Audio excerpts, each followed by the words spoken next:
When my son told me that I would not be welcome at his house for Christmas, I smiled, got in my car, and made one call. By the new year, I had their mortgage payments canceled, and that was just the beginning of my plan. Justice must be restored and arrogance punished. You won't believe what I did next. Before we continue, please subscribe to the channel and let us know where you are listening in the comments. I could make my famous turkey this year, I said, settling deeper into Michael's leather couch. The one with the sage stuffing your mother used to love. Remember how she'd always say it was better than her grandmother's? The words hung in the warm air between us, mixing with the scent of Isabella's expensive vanilla candles. Michael shifted beside me, his wedding ring catching the light from their 12-foot Christmas tree. Something in his posture changed, shoulders pulling inward like he was bracing for impact. Dad, unfortunately, you won't be welcome here for Christmas. The words hit me like a physical blow. I blinked, certain I'd misheard. What do you mean? Why wouldn't I be welcome? Michael couldn't meet my eyes. His gaze fixed on the marble coffee table, the one I'd helped him pick out last spring when Isabella decided their old furniture wasn't sophisticated enough. Isabella's parents are coming and they'd prefer if you weren't here. My hands went cold. They'd prefer? It's just easier this way, Dad. You know how her family is about traditions. They have their own way of doing things. His voice got smaller with each word, like he was shrinking inside himself. I looked around the living room, at the silk curtains I'd paid for when Isabella complained about privacy, at the hardwood floors that had come from my second mortgage, at the crown molding that had maxed out my credit card. Every inch of this house bore my fingerprints, my sacrifice, my love for my son. Their own way, I repeated slowly. And what way is that, Michael? He flinched. Dad, please don't make this harder than it has to be. Through the kitchen archway, I could see Isabella's new KitchenAid mixer, the professional grade one she'd insisted she needed for her holiday baking phase that lasted exactly 3 weeks. $2,000 of my money sitting there, probably used twice since October. Where will I spend Christmas then? The question came out quieter than I intended. Michael's face crumpled. Maybe you could, I don't know, maybe visit Aunt Rosa? Or we could do something the weekend after? The weekend after. Like Christmas was just another appointment that could be rescheduled for convenience.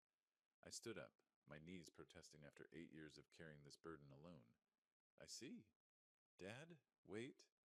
But I was already moving toward the door, past the family photos where my face grew smaller and more distant in each frame, past the coat closet that held Isabella's $1,000 jackets.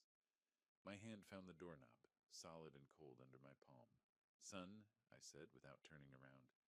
Tell Isabella's parents I said Feliz Navidad. The December air hit my face like a slap as I walked toward my truck.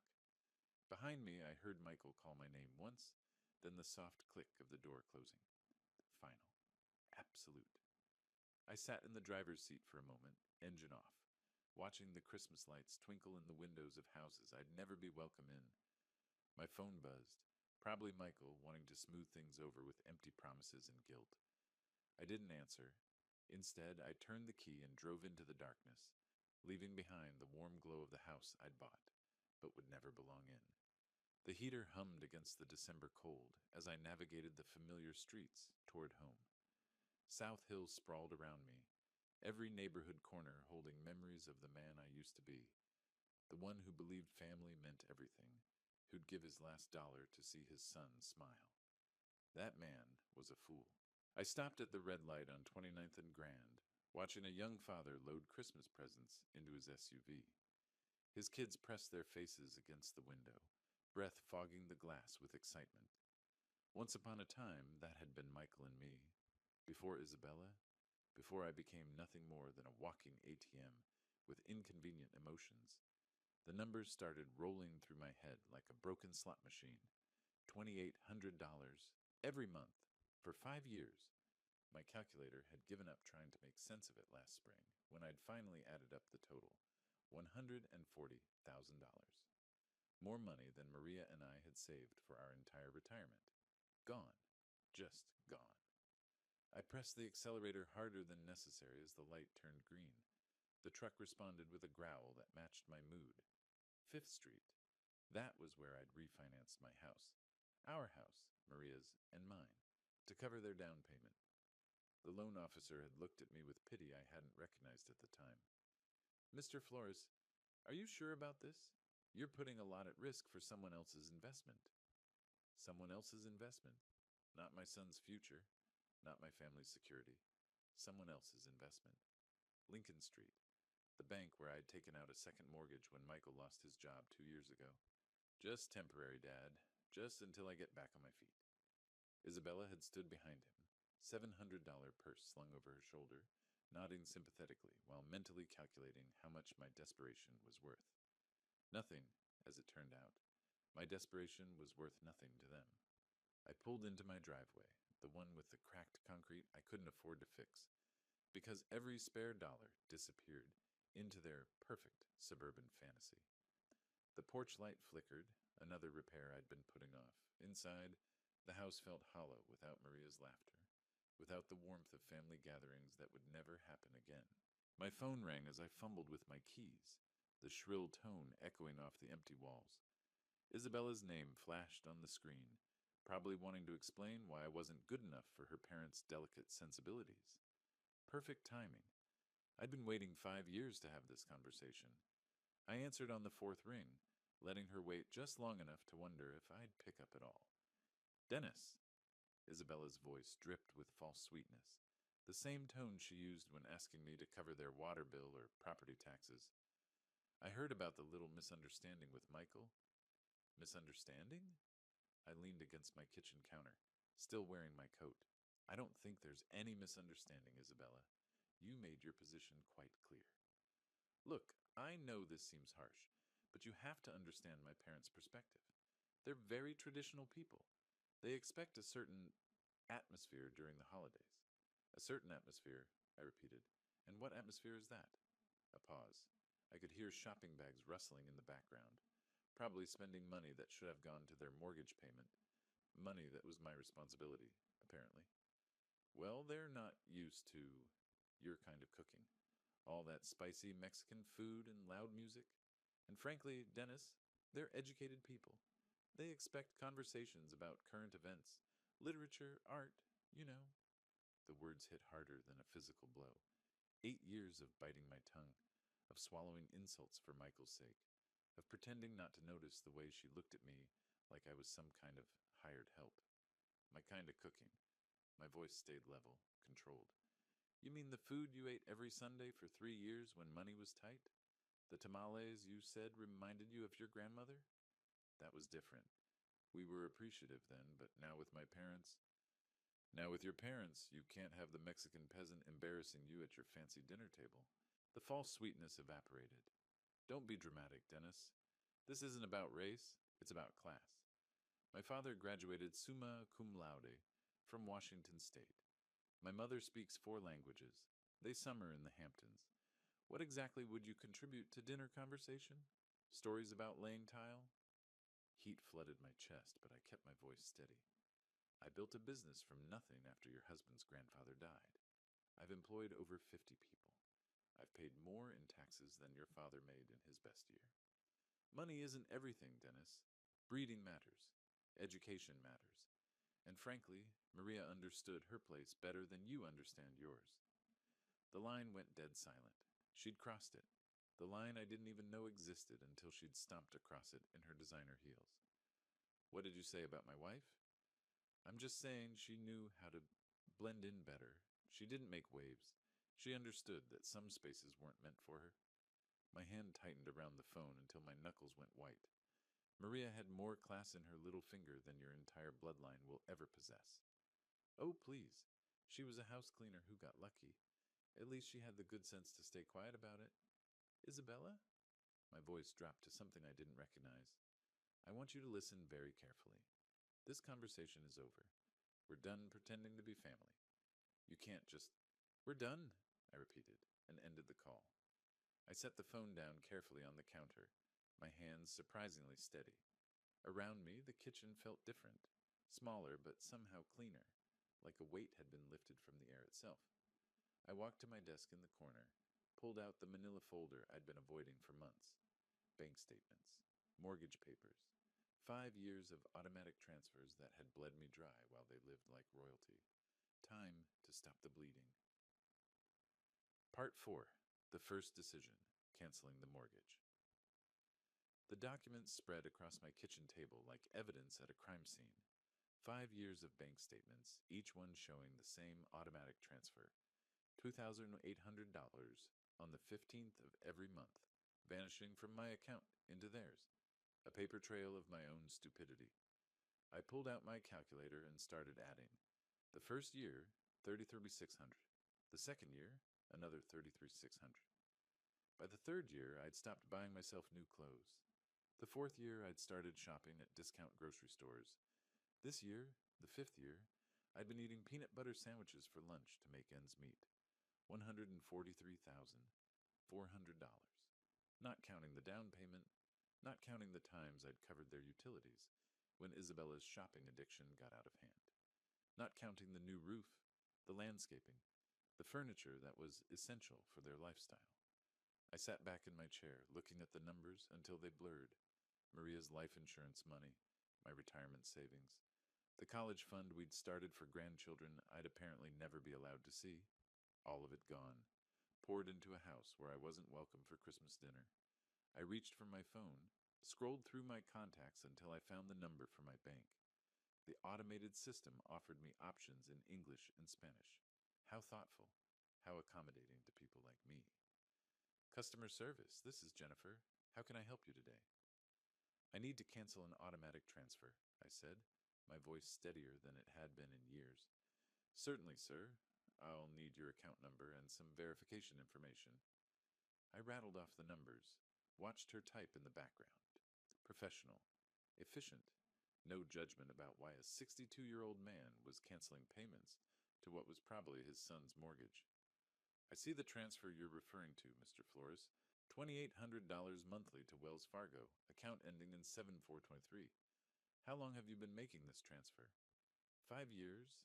The words tasted bitter. And you want to cancel it effective immediately?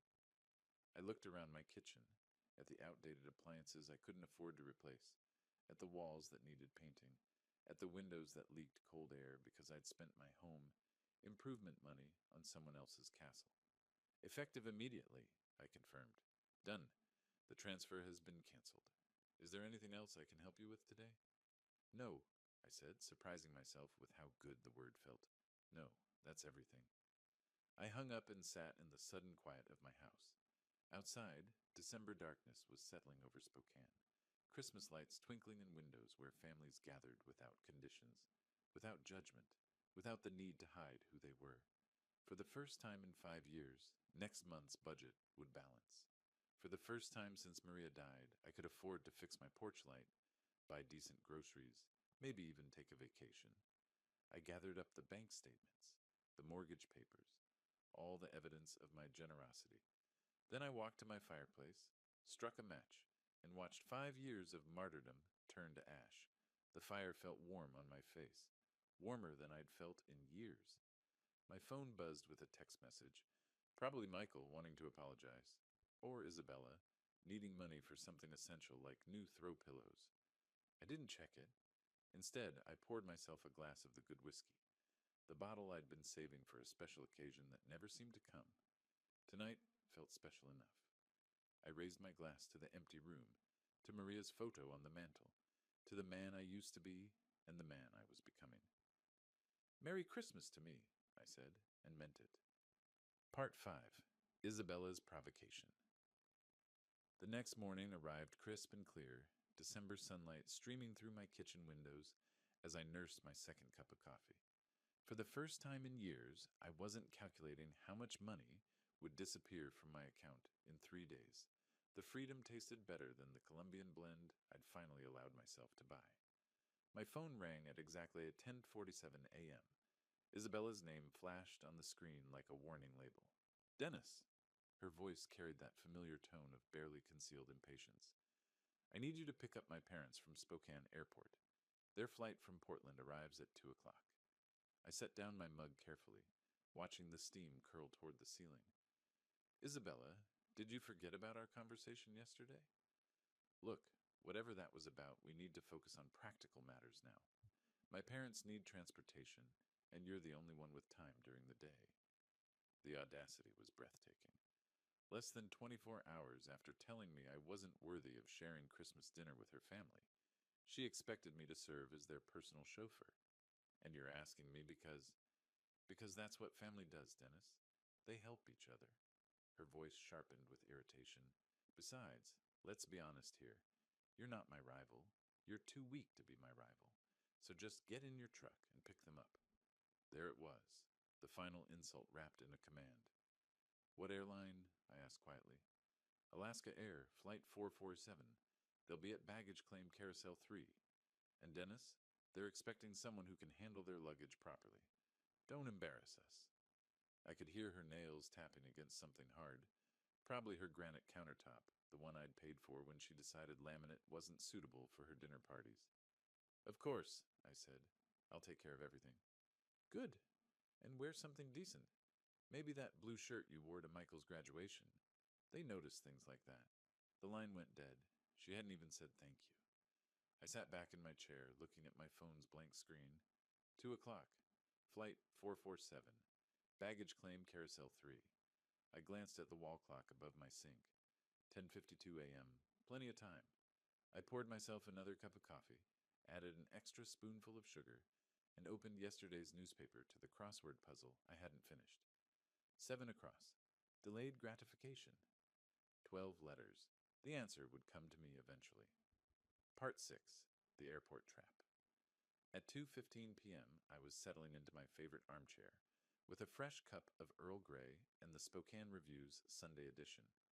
The crossword from yesterday lay completed on my coffee table. Delayed gratification had been postponement. My phone buzzed against the wooden surface. Isabella's name again. I let it ring.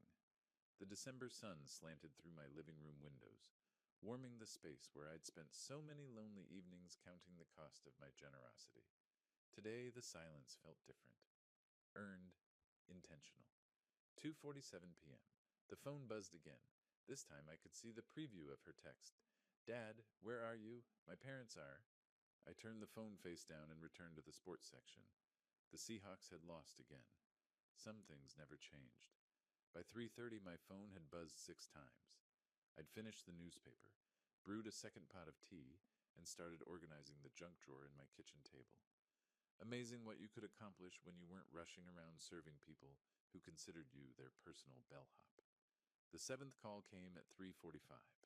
Instead of Isabella's name, I saw unknown number. Probably her parents borrowed someone's phone at the airport. I let that one ring too. Outside, a neighbor was hanging Christmas lights on his porch, his children running around the yard with the manic energy that only December afternoons could bring. Normal families doing normal things.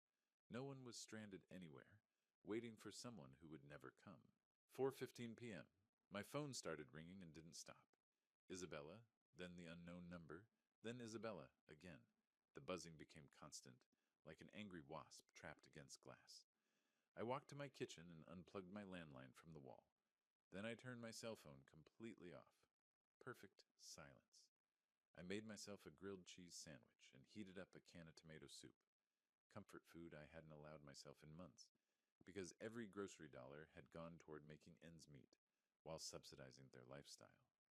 The cheese melted perfectly golden, the soup steamed in my favorite mug. Outside, the winter sun was already starting to set, casting long shadows across my backyard. Somewhere across town, 3 people were probably standing in an airport parking garage, arguing about taxi fare and wondering how their personal servant had the audacity to strand them. The thought made my soup taste even better. By 5 p.m., I'd eaten dinner, loaded my dishwasher, and was considering what movie to watch. It had been years since I'd had an entire evening to myself without worrying about emergency calls for money or last-minute favors. I was reaching for the remote when someone started pounding on my front door. Not knocking, pounding. The kind of aggressive hammering that rattled the frame and announced pure fury. I set down my tea and walked slowly toward the sound, already knowing exactly who I'd find on the other side. The pounding intensified as I approached the door, each blow more violent than the last. Through the peephole, I could see 3 figures crowded on my small porch, like wolves circling prey. I opened the door to find Cody Jenkins's red face inches from mine. "What the hell is wrong with you?" he shouted, pushing past me into my living room without invitation. "We waited at that goddamn airport for over 3 hours." Catherine followed him, her usually perfect hair disheveled, her lips pressed into a thin line of pure hatred. "This is completely unacceptable behavior from someone your age, Dennis. Absolutely barbaric." Isabella brought up the rear, her designer coat wrinkled, her makeup smeared. "You humiliated us. Do you have any idea what you've done? My parents had to take a $40 taxi because you decided to get out of my house." My voice cut through their chorus of rage like a blade through silk. They stopped mid-rant, shocked by the steel in my tone. "Excuse me?" Cody's face went from red to purple. "You don't get to make demands here, buddy. Not after what you pulled today." "This is my house," I said quietly, not moving from my position by the door, "and I want you out. Now." Catherine stepped forward, her voice dripping with the kind of condescension she'd perfected over decades of looking down on people like me.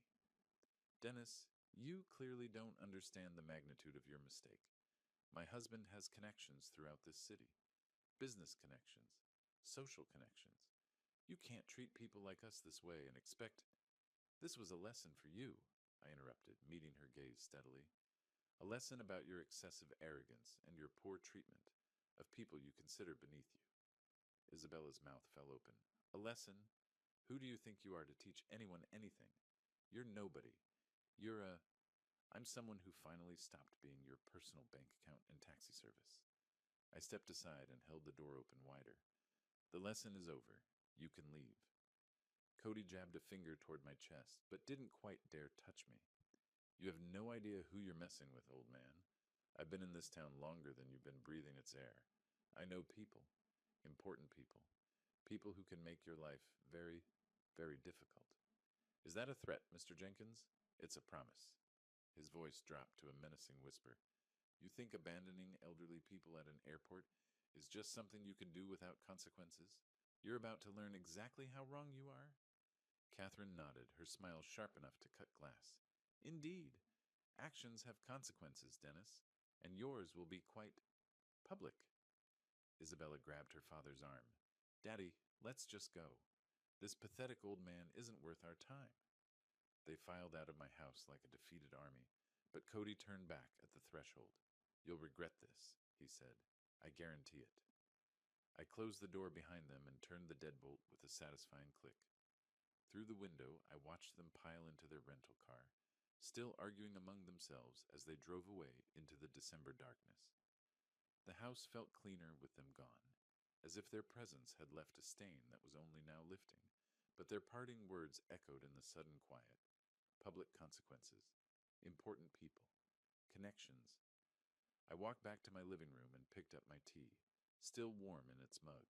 For the first time in this whole mess, I felt something that might have been concern, but it was overwhelmed by something much stronger: anticipation. 3 days later, I was enjoying my morning coffee and scanning the Spokane Review when I saw my own face staring back at me from page 3. The headline read, "Spokane Businessman Abandons Elderly Couple at Airport During Holiday Storm." My hands went still around the coffee mug. There I was, in black and white, an old photo from my company's website, probably 5 years out of date. Below it, a story that made my blood run cold and my temper flare in equal measure. Cody and Catherine Jenkins, visiting their daughter for Christmas, were left stranded at Spokane International Airport for over 4 hours Sunday when family member Dennis Flores failed to appear for a prearranged pickup. The couple, both in their late 50s, waited in frigid temperatures as a winter storm warning was issued for the region. Winter storm warning. It had been 52 degrees and sunny. "We couldn't believe someone would just abandon us like that," said Cody Jenkins, a retired banking executive. "We called repeatedly, but Mr. Flores never answered his phone. We were forced to take an expensive taxi in dangerous weather conditions. At our age, this kind of treatment is not just inconsiderate, it's dangerous." The article continued with quotes about my pattern of erratic behavior and concerns about my mental state. Cody had painted himself and Catherine as helpless victims of a cruel old man who'd suddenly snapped without provocation. No mention of the Christmas dinner rejection, no context about Isabella's demands or their years of financial exploitation. Just me, the villain who abandoned poor elderly tourists during a blizzard that existed only in Cody's imagination. I set down my coffee and read the article again, slowly, then a third time. The byline belonged to Patricia Morrison, lifestyle editor. I didn't recognize the name, but I recognized the strategy. Cody had called in favors, used his banking connections to get this story placed exactly where it would do maximum damage to my reputation. Smart, very smart. For the first time since this whole mess started, I felt a grudging respect for my opponents. They weren't just entitled trust fund babies throwing tantrums. They were strategic, calculating. They understood that in a small city like Spokane, reputation was everything. One well placed newspaper article could destroy decades of hard work.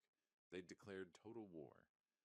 I folded the newspaper carefully and set it aside, my mind already shifting into the methodical planning mode that had built my business from nothing. This wasn't about airport pickups anymore. This wasn't about Christmas dinner or mortgage payments. This was about winning. I pulled out my laptop and began typing names into search engines. Cody Jenkins, Catherine Jenkins, Isabella Flores, their social media profiles, their connections, their habits, their weaknesses, everything they'd foolishly made public over the years. If they wanted to play chess, I'd show them what a real strategist looked like. I glanced at my wall calendar. December 18th. 7 days until Christmas.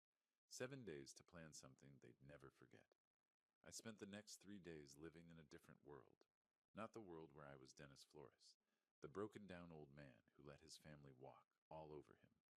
This was the world where I was Dennis Flores, businessman, strategic thinker, someone who'd built something from nothing and wasn't about to let a bunch of entitled parasites destroy what I'd worked 40 years to build. My laptop became command central. Social media profiles filled my browser tabs like playing cards in a high-stakes game. Cody Jenkins, retired First National Bank manager, member of the Spokane Country Club, treasurer of the Inland Northwest Business Leaders Association. A man who'd spent his career in positions of trust and influence. A man with a lot to lose. Catherine's Instagram painted a perfect picture of refined living. Charity luncheons, wine tastings, vacation photos from Coeur d'Alene tagged with Chash Blessed Life. Every post carefully curated to project success and sophistication. Comments from friends praising her elegant taste and inspiring lifestyle. All built on other people's money, including mine. Isabella's Facebook timeline told the real story.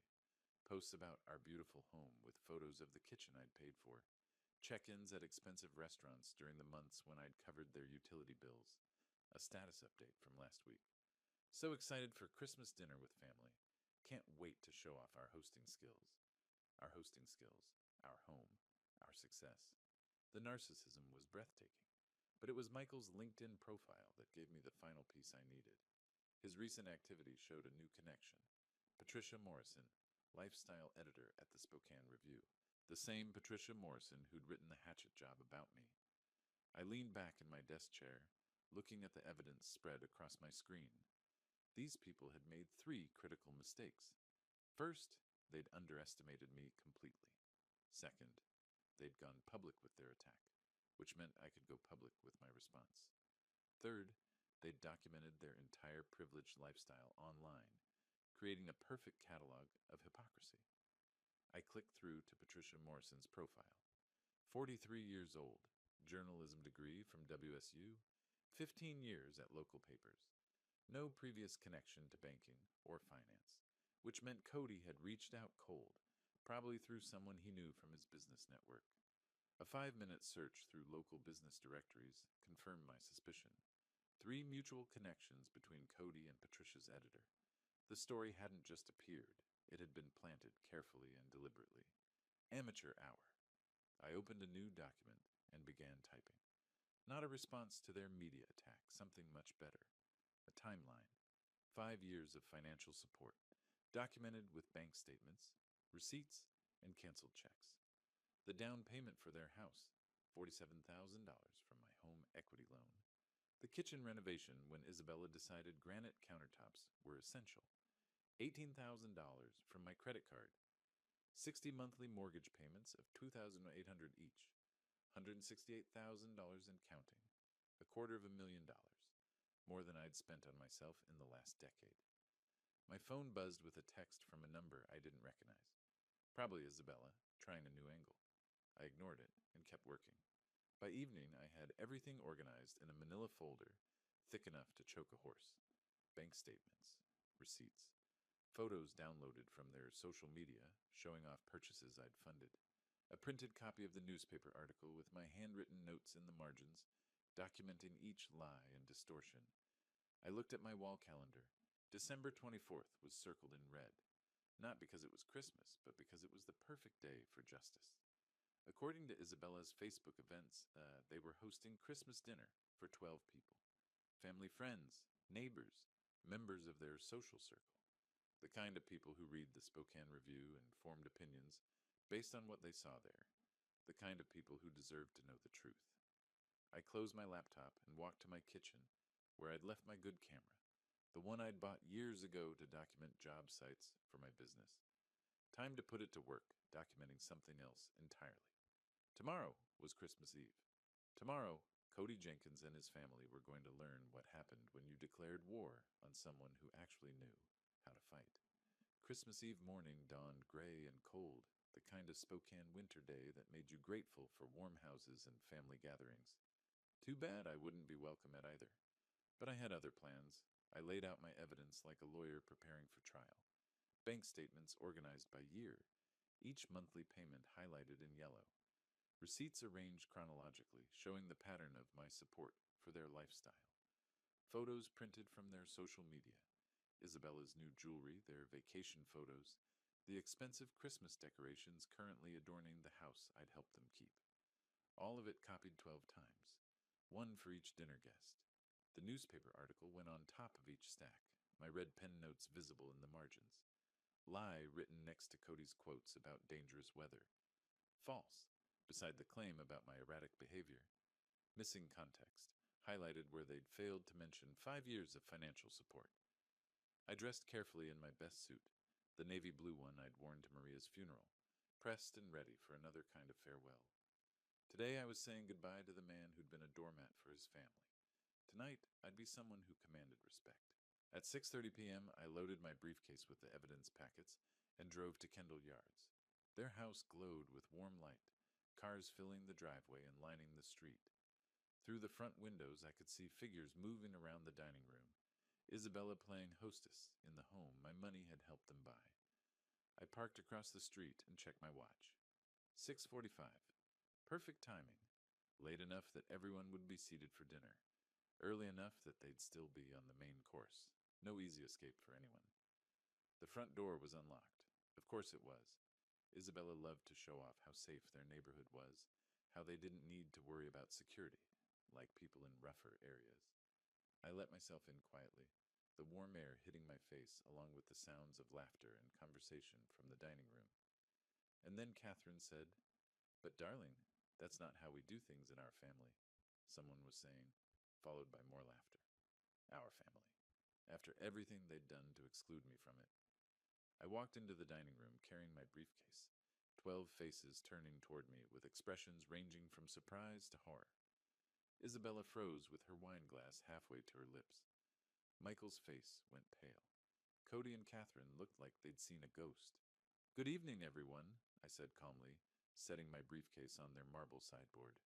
"I hope you don't mind me joining your Christmas celebration." Isabella found her voice first. "Dennis, this is completely inappropriate. You need to leave immediately." "Actually," I said, opening my briefcase and pulling out the first stack of papers, "I think your guests deserve to know who really paid for this dinner, this house, and this lifestyle you've been showing off." A woman I didn't recognize, probably one of Catherine's charity friends, leaned forward with curiosity. "What is he talking about, Isabella?" "He's having some kind of episode," Isabella said quickly. "Michael, call someone." But I was already moving around the table, placing a packet of documents in front of each guest. "Here are the bank records," I said conversationally. 5 years of financial support, $168,000 in mortgage payments alone. plus the down payment, renovations, furniture, appliances, everything you see around you. The room went silent except for the rustling of papers as 12 people began examining the evidence. I watched their faces change as they absorbed the numbers, the dates, the undeniable proof of my generosity and their deception. This is, one man started, then stopped, staring at a bank statement. Outrageous, finished the woman across from him. Isabella, why didn't you tell us any of this? Isabella's perfect composure was cracking. It's more complicated than it looks. Dennis volunteered to help us. We never asked. Actually, I interrupted, pulling out the newspaper article, let's talk about what you did ask for, and what you told the media about me. The temperature in the room seemed to drop 10 degrees. I placed copies of the newspaper article on the table, watching as the dinner guests recognized my photo from the unflattering story that had run 3 days earlier. Now, I said, my voice carrying clearly through the sudden silence, let's talk about the real manipulators in this family. Cody's face had gone from red to ashen. Catherine sat rigid in her chair, her wine glass forgotten in her hand. Mr. Jenkins here used his banking connections to plant this story. I continued, tapping the newspaper. Notice how I'm portrayed as unstable and dangerous, abandoning poor elderly people in freezing weather. A gray-haired man in an expensive sweater looked up from the article. Cody, what is this about? The weather was 52 degrees and sunny, I said before Cody could answer, and they weren't stranded tourists. They were Isabella's parents, coming to the Christmas dinner I'd been banned from attending because I wasn't good enough for their company. Catherine finally found her voice. That's not... We never said... You never said what, Catherine? I pulled out my phone where I'd screenshotted several of Isabella's social media posts. That I was too low-class for your parents? That my Mexican food and working-class conversation would embarrass you in front of your educated friends?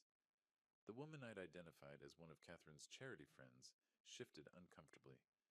Catherine, surely you didn't... He's twisting everything, Cody blustered, but his voice lacked conviction. This man has serious mental health issues. The stress of aging, financial problems? Financial problems? I almost laughed. Mr. Jenkins, I've been supporting your daughter and son-in-law to the tune of nearly $3,000 a month for 5 years. The only financial problems here are the ones you're about to have. I turned to address the entire table. These people have taken $200,000 from me while calling me names behind my back.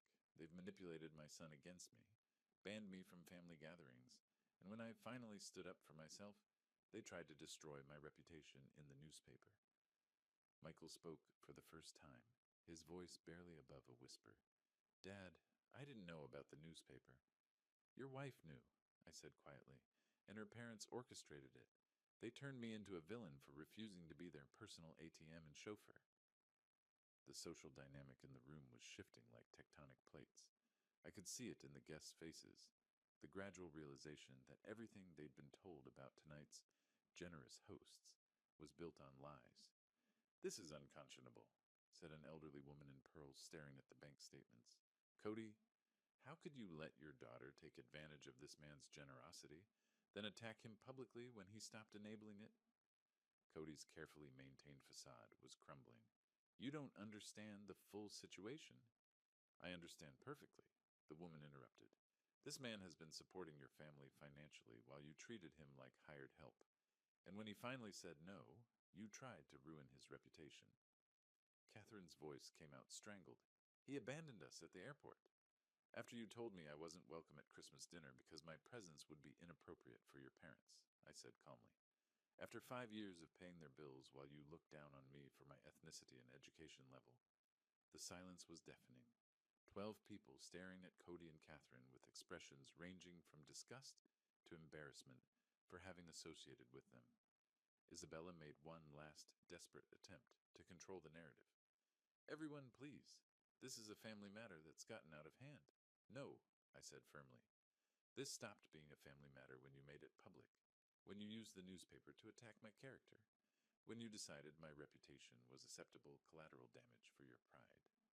I looked around the table at faces I didn't recognize but who now knew exactly who I was. I wanted you all to know the truth before you read about Dennis Flores in the paper again, because you will read about me again, but next time it'll be the real story. I closed my briefcase and straightened my tie. Enjoy the rest of your dinner. It's the last one I'll be paying for. As I walked toward the door, I could hear the eruption beginning behind me. Voices raised in accusation, questions demanding answers, the sound of a carefully constructed social facade falling apart.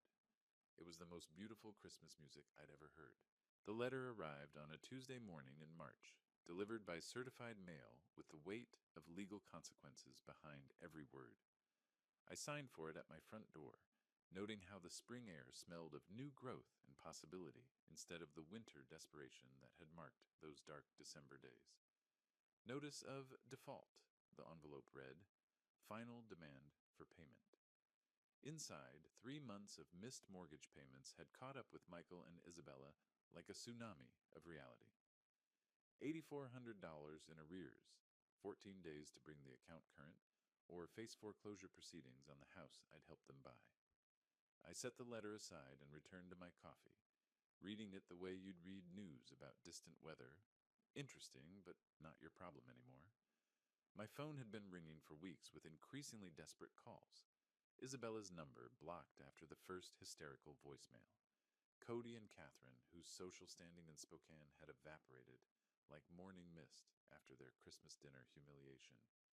Even Michael, whose calls I'd been ignoring out of a mixture of anger and curiosity about how long it would take him to swallow his pride. The answer, apparently, was 97 days. He knocked on my door that Thursday evening, no longer the confident man who'd excluded me from Christmas dinner, but someone who looked like he'd aged a decade in 3 months. Dark circles under his eyes, his expensive suit wrinkled, the smell of desperation clinging to him like cheap cologne. "Dad," he said when I opened the door, "we need to talk." I stepped aside to let him in, noting how he looked around my house like he was seeing it for the first time. The new furniture I'd bought with my first mortgage-free paycheck.